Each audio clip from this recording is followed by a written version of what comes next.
सो है गाइस, हमारी एपिसोड जहां से एंड हुआ था वहीं से स्टार्ट होता है। हम देखते हैं यहां पर वो लेडी निंग छुआंग से सवाल करते हुए पूछने लगती है कि आखिर वो असल में है कौन। जो सुनकर वो उस लड़की को बताने लगता है कि मैं एक लिटिल टाओइस्ट प्रीस्ट हूं, लेकिन इस वक्त अगर तुमने मेरी बात नहीं मानी तो मैं तुम्हारी जान भी ले लूंगा, और मुझे तुम्हारी जान लेने में ज्यादा टाइम भी नहीं लगेगा। जो सुनकर तो वो काफी ज्यादा डर जाती है और उसके चेहरे पर पसीना आना शुरू हो जाता है, जिसके बाद हम देखते हैं कि वो 3 साल पहले की हिस्ट्री बताना शुरू कर देती है और बताने लगती है कि 3 साल पहले हमारे इस जाओ किंगडम में एक ऐसा फेस्टिवल मनाया जा रहा था जो कि हर 10 साल में एक बार होता है। इसी दौरान हमें 3 साल पहले का सीन दिखाया जाता है जहां पर जाऊ कैपिटल में सब कुछ बहुत ही अच्छा चल रहा था। इसी दौरान हमें जाऊ शियांगर को दिखाया जाता है। हालांकि यहाँ पर इसकी पर्सनैलिटी थोड़ा अलग है, जो कि बहुत ही ज्यादा डिफरेंट लग रही थी। इसी दौरान जब शियांगर एक पैलेस की छत पर बैठकर अपना खाना एंजॉय कर रही थी और ड्रिंक पी रही थी, इसी दौरान एक प्रिंस की नजर उस पर जाती है जो कि पहली नजर में ही उससे प्यार कर बैठता है। और यहाँ पर वो जाऊ कैपिटल के अंदर आते साथ ही एक मैरिज प्रपोजल को देते हुए कहने लगता है कि मुझे उस लड़की से शादी करनी है जो कि रॉयल पैलेस के टॉप पर बैठकर फ्राइड चिकन को खा रही थी। अब यहाँ पर इस स्ट्रेंज लड़की के बारे में सुनकर वो सभी जनरल्स बहुत ही ज्यादा हैरान हो जाते हैं, जिसके बाद वो कहने लगते हैं कि क्यों ना हम पहले अपने अलायंस के बारे में बात कर लें। जिस पर वो प्रिंस कहने लगता है कि ये सब बात करने के लिए मेरे सबॉर्डिनेट्स यहाँ पर हैं, क्योंकि अब मुझे मेरी ड्रीम गर्ल मिल चुकी है और मैं उससे ही शादी करना चाहता हूँ, और ये चीज़ इस वक्त सबसे ज़्यादा मैटर करती है। जहाँ पर फिर वो प्रिंस कहने लगता है कि चलो भी जल्दी से मुझे उस लड़की से मिलवाओ। जिसके अब अगले सीन में हम देखते हैं कि यहाँ पर इस प्रिंस के सारे सिपाहियों को यहाँ पर शियांगर ने अपने मेंशन से लात मारकर निकाल फेंकती है। अब यहाँ पर वो प्रिंस उसे इंप्रेस करने के लिए लंबी लंबी फेंकने लगता है कि मैं 7 साल की उम्र से ही बहुत ही टफ ट्रेनिंग करता हुआ आ रहा हूँ और मेरा मास्टर मुझे जीनियस कहा करता है, और मैंने इस बारे में सुना है कि इस जाऊ किंगडम में भी एक जीनियस है, इसीलिए आज मैं यहाँ पर तुमसे मिलना चाहता हूँ। लेकिन तभी हम देखते हैं कि यहाँ पर जैसे ही शियांगर उसके सामने आती है तो वो प्रिंस लट्टू की तरह झूमना शुरू कर देता है। लेकिन हम यहाँ पर देखते हैं कि शियांगर उसके पास जाते हुए कहती है कि तुम तो बहुत ही ज़्यादा एरोगेंट हो, और फिर वो उसके गालों पर वो थप्पड़ों की बारिशें करना शुरू कर देती है और वो उस प्रिंस को मार मार के उसके गाल लाल कर देती है। यहाँ पर वो प्रिंस कहने लगता है कि आखिर तुम ऐसा क्यों कर रही हो, तुम तो वो हो ही नहीं सकती। लेकिन तभी हम देखते हैं कि शियांगर उसको एक जोरदार किक मारकर उसे पानी में गिरा देती है, जहां पर फिर हम देखते हैं कि वो प्रिंस वहां बच्चों की तरह रोना शुरू कर देता है और कहने लगता है कि आखिर तुम ऐसा क्यों कर रही हो बस। फिर क्या हम देखते हैं कि यहाँ पर उसके सारे वॉरियर्स उसके ऊपर टूट पड़ते हैं, जो देखकर शियांगर भी रेडी हो जाती है उनसे फाइट करने के लिए, और अपनी मार्शल आर्ट का यूज करते हुए अपनी फायर एलिमेंट की पावर्स का भी यूज करने लगती है और हुए जंप करते हुए हवा में एक एक को वहां पर धूल चटा रही थी, और फिर एंड में वो एक किक मार के सारे सिपाहियों को वहां पर ढेर कर देती है। इसी दौरान हम देखते हैं कि वो प्रिंस भी जैसे तैसे करके ब्रिज के ऊपर आता ही है कि तभी वानियर उसके पास आ जाती है और कहने लगती है कि तो जीनियस अब तुम्हारी बारी। लेकिन इससे पहले कि वो कुछ कर पाती, उसके सामने एक फ्लाइंग स्वॉर्ड आ जाती है जिससे वो बाल बाल बचती है, और तभी हम देखते हैं कि वो स्वॉर्ड उस पर अटैक करना शुरू कर देती है, जिसे वो डोज करते हुए थोड़ा दूर चली जाती है कि तभी यहाँ पर वो स्वॉर्ड मास्टर भी आ जाता है, जिसे देखते साथ ही यहाँ पर शियांगर कहने लगती है कि तुम तो रोंगियो के स्वॉर्ड मास्टर हो। यहाँ पर शियांगर की मार्शल आर्ट स्किल्स को देखकर वो बंदा भी बहुत ही ज्यादा इंप्रेस हो जाता है और कहने लगता है कि मानना पड़ेगा योर हाइनेस, आपकी स्किल्स बहुत ही ज्यादा कमाल की है, लेकिन मेरी जो गोल्डन स्नेक स्वॉर्ड टेक्निक है ये सॉफ्ट और बहुत ही ज्यादा हार्ड भी है। यहाँ पर उसकी ये बात सुनकर शियांगर कहने लगती है कि इससे फर्क नहीं पड़ता कि तुम्हारी स्वॉर्ड कितनी ज्यादा पावरफुल है या नहीं,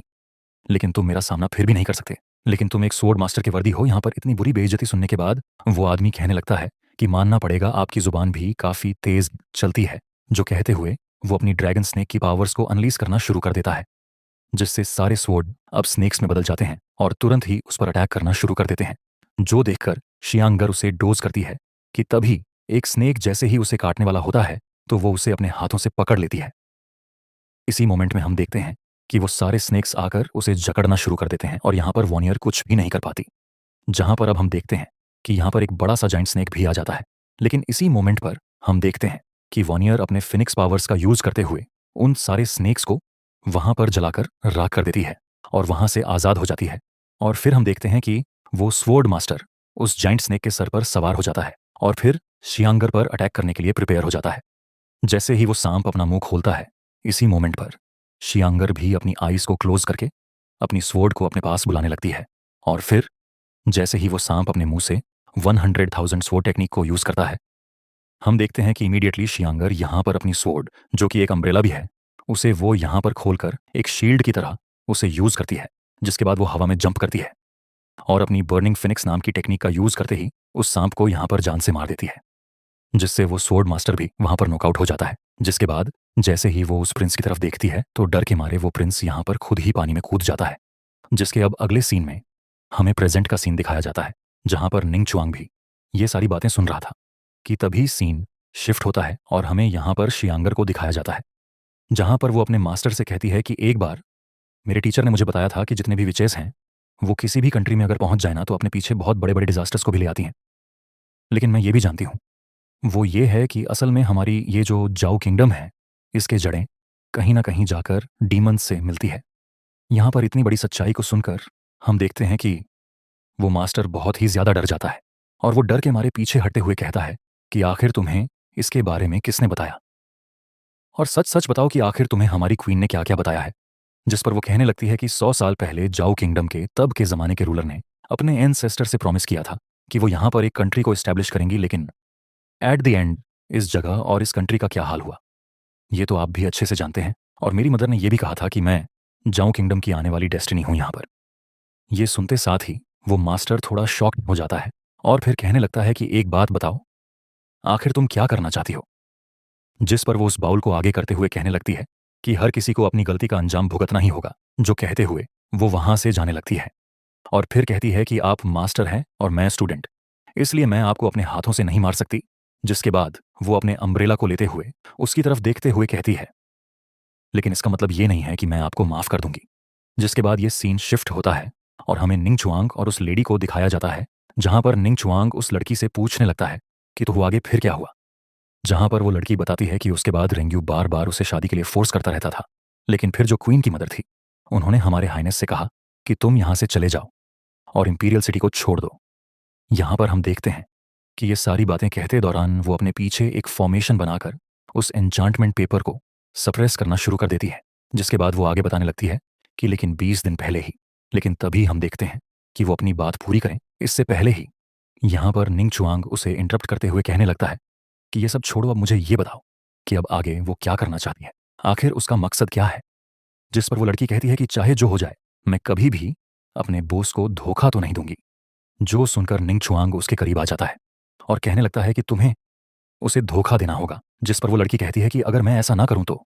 जो कहते हुए जैसे ही वो उस सील को सप्रेस करने ही वाली होती है कि तभी यहां पर निंग चुआंग भी अपनी बात पर अड़ा हुआ था और कहता है तुम्हें जवाब तो देना ही होगा क्योंकि तुम अपने फॉर्मेशन को फिनिश नहीं कर पाओगी। और वाकई में ऐसा ही हुआ था कि यहां पर निंग चुआंग के आगे चालाकी दिखाना उतना भी आसान नहीं है। यहां पर फिर निंग चुआंग कहने लगता है कि लगता है तुम खुद से मुझे कुछ भी नहीं बताने वाले, तो फिर मुझे तुम्हारे साथ जबरदस्ती करना होगा। जो कहते हुए जैसे ही वो अपने हाथ उसकी तरफ आगे बढ़ाता है तो वो लड़की तुरंत ही अपने पावर्स का यूज करने लग जाती है निंग छुआंग पर हमला करने के लिए, जिसने एक साथ ही कई सारी चीजों का यूज किया था निंग छुआंग पर अटैक करने के लिए। यहां तक कि वो तो उसे एक फॉर्मेशन तक में कैद करके भी रख देती है और ये कहने लगती है देखो, मुझे इस बात से कोई फर्क नहीं पड़ता कि आखिर तुम कौन हो या कौन सी पावर्स को रखते हो, क्योंकि या तो आज तुम मारे जाओगे या तो फिर तुम्हारी वो जूनियर। जिस मूवमेंट पर हम शियाओलिन को देखते हैं जहां पर एक बंदा पहुंच जाता है उसके ऊपर हमला करने के लिए, शियाओलिन की तो जान भी खतरे में आ गई थी क्योंकि वो बंदा इस सोड की मदद से उसके गर्दन को ही उड़ाने वाला था। और ऐसा होता हुआ देख करके शियाओलिन की बॉडी से बाहर निकल करके आ जाती है वहीं लिटिल फॉक्स, जो कि उस बंदे पर अटैक करके दूर फेंक देती है, यहां तक कि उसे चोट भी पहुंचा देती है, जिससे शियाओलिन आजाद हो जाती है। और फिर वो बंदा दूर जाकर कहने लगता है तुम एक्चुअली में एक फॉक्स स्पिरिट को समन कर सकती हो, आखिर तुम हो कौन जो कि इतनी खतरनाक पावर्स को रखती हो। जिसके अब तुरंत ही बाद वो बंदा अपनी एरोस की मदद से अटैक करने लगता है, जिससे शियाओलिन जब बचने की कोशिश करती है तो उसे चोट लग जाती है और वो चिल्लाती है और ये आवाज अब पहुंच जाती है निंग चुआंग तक कि सीनियर ब्रदर मुझे बचा लो। जो सुनकर निंग चुआंग पलक झपकते ही उसके फॉर्मेशन से बाहर आ चुका था और फिर सीधा उस लड़की के पास जाकर उससे कहने लगता है क्या वाकई में तुम्हें लगता है कि तुम मुझे कैद कर सकती हो। वो तुरंत ही सबसे पहले उस लड़की के पास में रखे शियांगर के जेट टोकन को उठा लेता है और कहने लगता है ये रहा तुम्हारा टोकन और इसे मैं लेकर जा रहा हूं। और फिर वो तुरंत ही यहां से चला जाता है शियाओलिन को बचाने के लिए। यहां पर इस लड़की को अपनी आंखों पर यकीन ही नहीं हो रहा था। जिसके बाद यहाँ पर उस हमलावर ने अपने एरो से अटैक किया था शियाओलिन पर, जिससे बचाने के लिए लिटिल फॉक्स सामने आ जाती है, लेकिन वो खुद ही उस एरो के चपेट में आ जाती है, जिससे उसकी फॉक्स स्पिरिट बुरी तरीके से डैमेज हो जाती है और शियाओलिन के मुंह से भी खून निकलने लगा था, यहाँ तक कि जब वो एरो टकराने वाला था। शियाओलिन से इसी मूवमेंट पर निंगचुआंग यहाँ पर आकर उसे बचा ही लेता है और फिर वो जे टोकन दिखाते हुए कहता है कि यहाँ से चले जाओ यहाँ पर। जैसे ही वो बंदा उस जे टोकन को देखता है तो कहने लगता है कि आखिर हमारे प्रिंसेस का जे टोकन तुम्हारे पास क्या कर रहा है। यहाँ पर निंगचुआंग ने कुछ शब्द ही कहे थे, जिसकी पावर इस हद तक पावरफुल थी कि उसके एरो की स्ट्रिंग्स ही टूट जाते हैं, जिसके तुरंत ही बाद वो बंदा अपने मैजिक का यूज करते हुए यहाँ से चला जाता है। जिसके बाद हम देख पाते हैं उसी लड़की को, जो कि यहाँ पर अपने प्रिंसेस को एक लेटर लिखते हुए कहती है कि आपको बहुत ही ज्यादा सिक्योरिटी में रहना होगा, क्योंकि आज मेरा सामना जिस आदमी से हुआ है वो कोई ऑर्डिनरी पर्सन नहीं है। मुझे इसका नाम पता कुछ नहीं मालूम, लेकिन इतना जानती हूँ कि ये हमारे प्लान के लिए एक बहुत ही बड़ा खतरा है। और इस खत को एक चिड़िया ले जाती है प्रेसेंस के पास में। तभी यहाँ पर उसका हस्बैंड आ जाता है, जो कि उसे ऐसा करता हुआ देखकर बहुत ही ज्यादा हैरान हो जाता है। जिसके अब अगले सीन में हमें दिखाया जाता है कि निंगचुआंग शियाओलिन के लिए एक हर्बल टी को रेडी करते हुए उसके पास ले जाता है। यहाँ पर शियाओलिन तो डर के मारे बुरी तरीके से कांप रही थी, लेकिन तभी यहाँ पर शियाओलिन उसका हाथ पकड़ते हुए कहती है कि सीनियर ब्रदर, एक बात बताओ, आखिर ये लोग मेरी जान के पीछे क्यों पड़े थे? आखिर ये लोग कौन हैं? जिस पर निंगचुआंग उससे कहने लगता है कि चिंता मत करो, शायद इन लोगों को पता चल चुका है कि हमें इनके प्लान के बारे में भनक लग चुकी है। जिस पर शियाओलिन बहुत ज्यादा डर जाती है और कहती हैं, सीनियर ब्रदर आप प्लीज यहां से चलो। जिस पर निंगचुआंग उससे कहने लगता है कि चिंता मत करो, मैं सबसे पहले तुम्हें घर पर छोड़ आता हूं। ये कहते हुए वो जाने लगता है, लेकिन शियाओलिन कहने लगती है कि लेकिन आपका क्या? जिस पर निंगचुआंग कहने लगता है कि मैं यहीं पर रुकूंगा, क्योंकि मुझे जानना है कि आखिर मेरे साथ ऐसा क्यों हुआ, क्योंकि अतीत के कुछ मेमोरीज अभी भी मेरे माइंड में बार बार मुझे इंटरप्ट कर रहे हैं और मुझे इन सभी मिस्ट्री को भी सुलझाना है। असल में उसे यहाँ पर पता लगाना है कि आखिर उसे यहाँ अर्थ पर क्यों भेजा गया, वो भी उसी के जैसे सेम दिखने वाले पर्सन के अंदर, इवन कि जिनके नाम भी सेम है। जिसके बाद निंगचुआंग शियाओलिन से कहने लगता है कि इस वक्त मेरे माइंड में अतीत के बहुत से पीसेस हैं और अगर मुझे लगता है कि उन सारी मेमोरीज को मैं आपस में जोड़ूं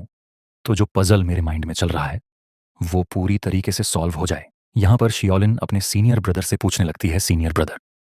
आखिर तुम किस पजल के बारे में बात कर रही हो? जिस पर निंगचुआंग उसके सामने आकर सीरियस लुक देते हुए कहता है, यहीं कि आखिर मैं हूं कौन?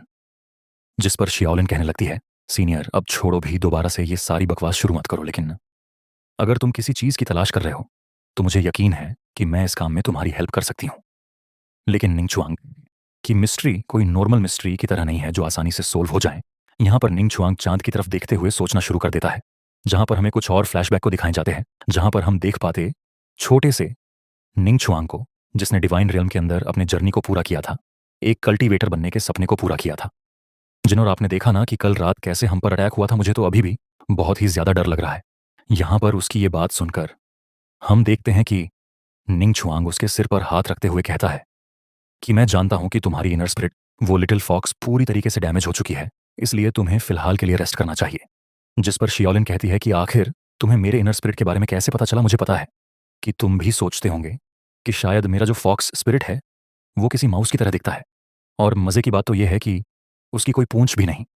यहाँ पर उसकी ये बात सुनकर निंगचुआंग कहने लगता है कि तुम्हारी जो फॉक्स स्पिरिट है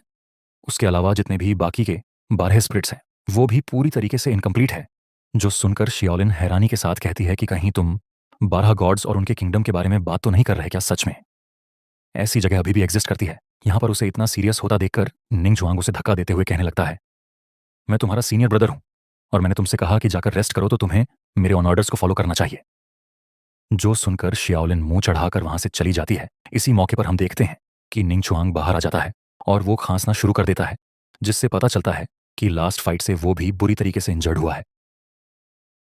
इसी दौरान हमें उसी चिड़िया को दिखाया जाता है। यहाँ पर वो उस लेडी का मैसेज लेकर अपने प्रिंसेस के पास जा रही थी, जहां पर हम देखते हैं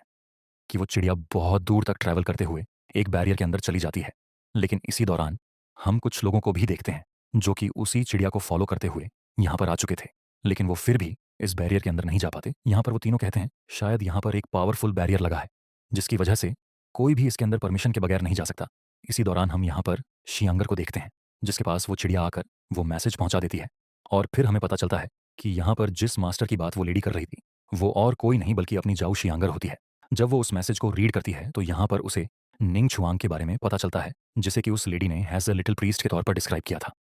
यहाँ पर शियांगर जैसे ही लिटिल प्रीस्ट सुनती है तो उसे यहाँ पर निंग छुआंग का ख्याल आता है, और फिर वो उस चिड़िया से कहती है कि जाकर उससे कह दो कि वो फिक्र ना करें, क्योंकि उसका पाला मुझसे पड़ा है। जहाँ पर अब पीछे से उसी ओल्ड मैन की आवाज़ आती है जो कि कह रहा होता है, क्या बाहर से कोई खबर आई है मेरे लिए?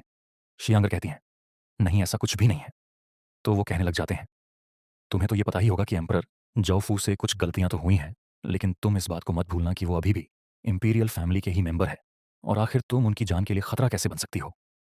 जो बात सुन के शियांगर कहने लगती है प्रिसेप्टर से कि उस हरामी से निपटने के लिए मुझे ज्यादा मेहनत करने की भी कोई जरूरत नहीं पड़ेगी। जिस पर वो ओल्ड मैन अपनी कांपती हुई आवाज में कहता है, तो फिर आखिर ऐसा कौन है जिसके साथ निपटने के लिए तुम इतनी ज्यादा प्लानिंग कर रही हो? शियांगर कहती हैं कि प्रिसेप्टर, आपको इतना भी नादान बनने की जरूरत नहीं है। आप अच्छे से जानते हैं कि मैं किस बारे में बात कर रही हूँ। जो बात सुनकर फिर प्रिसेप्टर गुस्से में आते हैं, और फिर वो अपनी पावर को भी यूज करने की भी कोशिश करते हैं, लेकिन उनकी बॉडी में पावर्स ना होने की वजह से उन्हें बैकलेस तो झेलना ही पड़ेगा। अब वो समझ चुके थे कि शियांगर निपटाने का प्लान बना रही है मास्टर विजार्ड को, इसीलिए वो कहने लगते हैं कि बेवकूफ मत बनो शियांगर। मास्टर विजार्ड एक ऐसे बंदे हैं जिन्होंने कई सालों से कल्टीवेशन किया है खुद को इस लेवल तक पहुंचाने के लिए, और उनकी जो पावर्स वो लॉन्जेविटी सूट्रा रेल्म से भी आगे निकल चुकी है पूरे जाऊ स्टेट के अंदर। वहीं एक इकलौते ऐसे बंदे हैं जिनके पास में मौजूद हैं एंशिएंट स्क्रोल। यहां तक कि पावर्स के मामले में मैं भी उनकी बराबरी नहीं कर पाऊंगा। फिर आखिर तुम कैसे ये सोच सकती हो कि सेलेस्टियल रेल में होने के बाद तुम उनको हरा सकती हो? मेरी बच्ची, क्यों तुम बेकार में अपनी जान को गंवाना चाहती हो? शियांगर कहती हैं, मास्टर मुझे फर्क नहीं पड़ता कि वो लॉन्गिविटी रेल में हो या फिर उससे भी ऊपर। मैं बस इतना जानती हूँ कि उसने जो भी गलत काम किए हैं उसके लिए उसे कीमत चुकानी ही पड़ेगी, बहुत ही जल्द। वो नज़ारा आप भी अपनी आंखों से देखोगे